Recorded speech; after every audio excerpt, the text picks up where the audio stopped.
안녕하세요. 이번 영상은 이렇게 먼저 기사 하나를 함께 살펴보도록 하겠습니다. 오늘 6월 2일 17시에 이렇게 나온 기사인데, 이 개미만 재미 못 봤다고 운용사도 줄줄이 마이너스, 이런 기사 내용이 있었는데, 이 내용 자체가 최근에 우리 주식시장 작년 대비, 그렇죠, 어떻게 보면 이런 박스권에 좀 갇혀서 주가가 움직임이 작은 파동을 그리면서 움직이고 있는 그런 모습입니다. 체감사고로 작년에 단기간 이렇게 급등했던, 그랬을 때 종목들을 매매했을 때와 지금과 같은 이런 박스권에 갇힌 모습에서 매매를 했을 때, 우리 선생님들도 그렇고 또 매매하는 것이 상당히 생각처럼 쉽지는 않을 수도 있을 것입니다. 이것은 비단 개미만, 우리 개인 투자자뿐만 아니라 이 주식 전문가들, 이 자산 운용사들, 그들도 올해 같은 경우는 상당히 매매하기 어려운, 특히 이 한 문장이 한 자산 운용사의 대표가 이런 얘기를 했습니다. 요즘 같을 때는 종목을 매수하고 이렇게 기도나 하는 게 제일 좋은 방법인 것 같다. 이 주도주 변화가, 이 속도가 너무 빠르게 나타나고, 그리고 시장을 종잡을 수 없다. 한 자산운용사의 대표가 이렇게 현재 시장에 매매하기에 어려움을 이렇게 한 문장으로 이렇게 나타냈는데, 그만큼 지금 시장 자체가 어떻게 보면 좋은 흐름처럼 보일 수도 있죠. 그렇죠? 그리고 실제로 지금 시장을 보게 되면은, 지금 화면은 이 코스피 일봉 차트인데, 이제 우리 코스피 같은 경우도 한편으로는 기대감을 갖게 하는 것이, 여기 만든 윗골이 이 3266포인트, 이것을 넘게 되면은 이렇게 연봉으로 봤을 때 1983년, 참 상당히 오래전이죠. 1983년부터 이 HTS에서 제공하는 그 연봉으로 보면은 대한민국 코스피 지수가 역사적 신고가를 만들어갈 수도 있는 그런 자리입니다. 3266포인트. 그렇죠? 일봉으로 봤을 때 이것만 넘으면은 우리 코스피 가보지 않은 길을 또 가볼 만한 그런 위치에서 오늘 종가도 이렇게 마감이 된 거죠. 그렇다 보니까는 시장이 어떻게 보면 조금씩 슬금슬금 오르는데, 또 매매하기는 또 만만치 않은 그런 시장의 모습이다. 이것은 이렇게 한 자산 운용사의 대표가 얘기한 부분도 있지만은, 실제 이 자산 운용사의 이 해외 주식형 펀드도 이런 식으로 올해 6월 1일 기준으로 연초부터 6월 1일까지 마이너스인 상황. 그렇죠? 이것은 전문가들인 이런 펀드 매니저들도 쉽지 않은 그런 시장의 상황으로 볼 수가 있을 것이고, 또 저런 해외뿐만 아니라 이 국내 주식형 펀드를 운영하는 이 자산 운용사들도 곤혹스럽다는 내용이 있습니다. 전체 47곳 중 올해 평균 수익률이 8.75%. 그렇죠. 물론 우리 개인 투자자하고 일률적으로 비교할 수는 없을 것입니다. 그들이 굴리는 돈의 크기가 상당히 크기 때문에 뭐 한두 종목, 세 종목, 네 종목에 그 자금을 다 들어갈 수는 없겠죠. 그들은 위험 관리도 해야 되니까 분명 분산 투자도 하기 때문에 수익률이 막 개인 투자처럼 뭐 30%, 40%씩 나올 수는 없을 것입니다.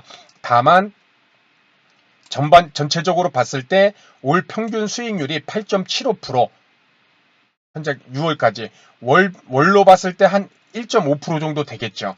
그렇죠. 그런데 그마저도 평균 수익률을 밑도는 곳이 8개 운용사, 그 중에 대표적으로, 그렇죠, 설정의 기준으로 국내 상위 3개사인 삼성, KB, 미래에셋이 다 8.75% 미만이다. 수익률이 그것보다 안 된다는 것이죠. 그만큼 시장 자체가 매매하기가 지금이 어려운 모습이고, 이 대표가 한 얘기가 상당히 의미가 있는 것이, 이 주도주의 변화 속도가 너무 빠르고, 그렇죠. 이 얘기가 상당히 무서운 얘기입니다. 지금 저 같은 경우도 예전에 손실을 많이 봤을 때는 주가가 오히려 우리 시장 자체가 뭐 이렇게 하락하는 이런 하락 추세, 뭐 코스피든 코스닥이든 이렇게 하락 방향으로 있을 때는 오히려 손실이 덜한 경우가 많았습니다. 왜냐하면 당연히 하락 추세니까는 조심하면서 현금 비중을 높이고 매매를 하더라도 짧게 뭐 단타를 한다던가, 그렇죠?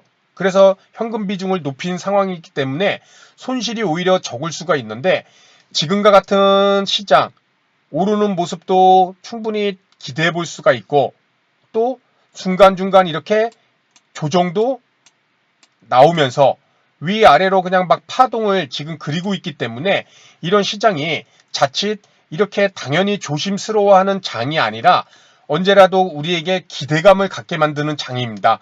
그렇죠? 그렇다 보니 내가 관심을 갖고 있는 종목이 뭐 이렇게 하루 이틀 올랐을 때, 아, 이 종목 이젠 가나 보다, 이 종목 이제 출발하나 보다 하고 좀 오르는 모습을 보고 매수를 하면은 하루 이틀 3일 이렇게 오르다가 또 조정이 또 이렇게 금방 나옵니다. 그렇죠? 그러면 또 마이너스가 되잖아요. 내 매수가부터. 그리고 다른 섹터, 다른 종목은 또 여기서부터 또 오릅니다. 그러면은 에이, 잘못 잡았네. 매도, 손절매, 손실 매도 처리. 그리고 얘를 잡자. 얘가 이젠 다시금 오르는구나.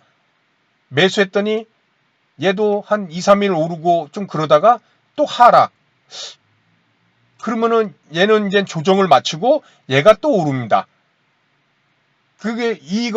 이거를 이제 저는 역방향을 탄다고 그러는데, 이렇게 오르는 종목 뒷공문이 따라다니다 보면은 오히려 이렇게 하락하는 장, 당연히 다 조심스러워하는 이런 장보다 오히려 지금과 같은 장에서 손실이 분명히 더 커질 수가 있다는 것입니다. 이게 상당히 무섭습니다. 왜냐하면은 우리가 봤을 때 저도 관심 종목에 이렇게 오르는 종목들 늘 나오죠. 그렇죠?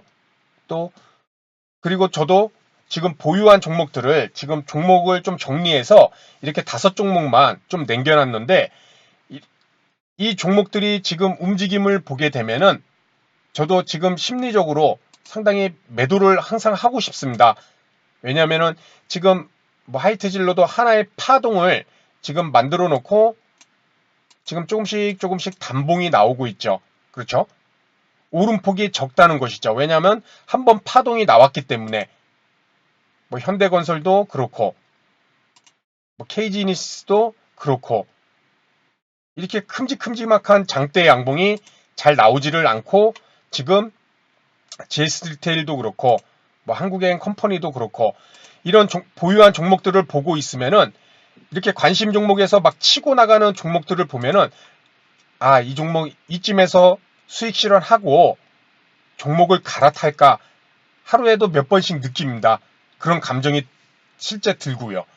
왜냐하면 이런 종목 보면은 잘 잡을 수 있을 것 같다는 그런 분명한 자신감도 있겠지만은, 지금 이 종목들이 하나의 파동을 만들고 나서 단봉으로서 이렇게 기간 조정을 거치고 있는 상황이기 때문에 갈아타고 싶은 마음이 상당히 굴뚝 같습니다.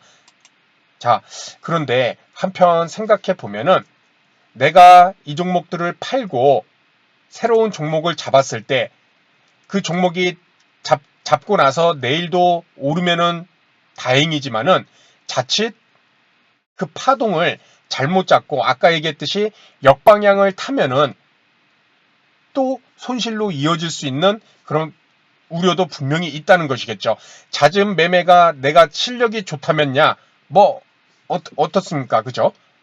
팔고 더 오르는 종목 잡을 수 있는 실력이 있으면은 종목 갈아타기 잘하면 되겠죠. 그런데 그것이 쉽지 않다는 것은 우리가 너무 잘 알잖아요. 저 또한 마찬가지고요.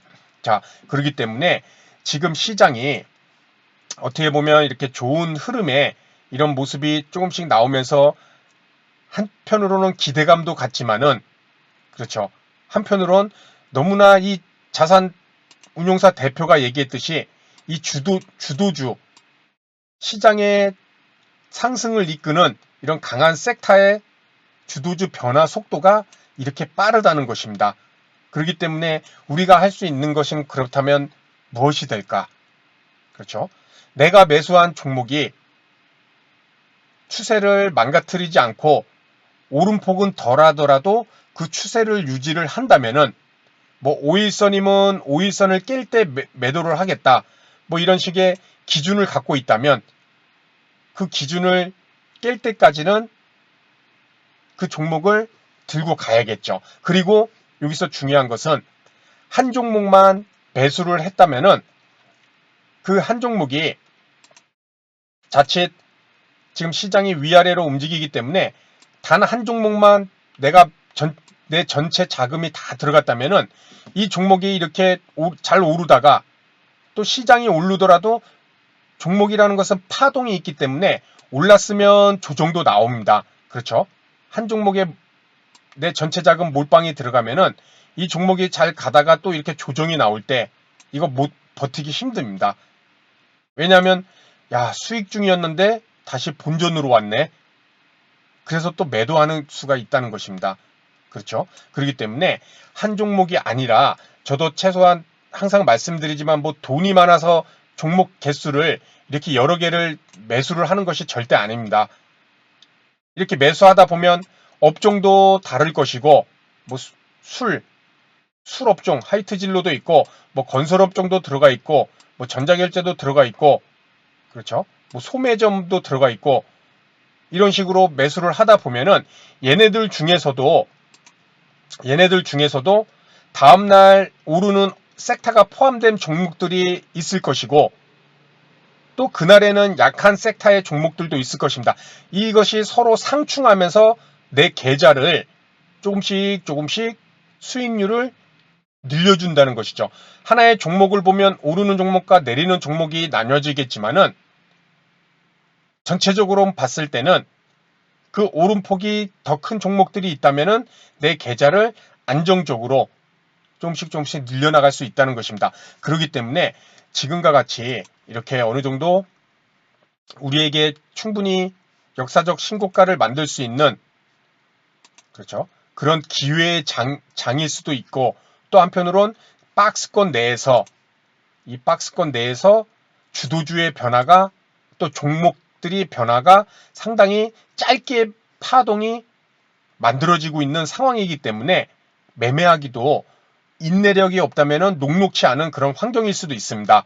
그렇게 내가 매수한 종목이 내 매도 기준을 지켜준다면 홀딩을 좀 유지를 하고 또 한 종목이 아니라 여러 섹터들이 포함될 수 있는 종목들을 분산 투자를 병행을 한다면 분명히 지금과 같은 시장에서도 이 시장이 상당히 무서울 수도 있는 시장입니다.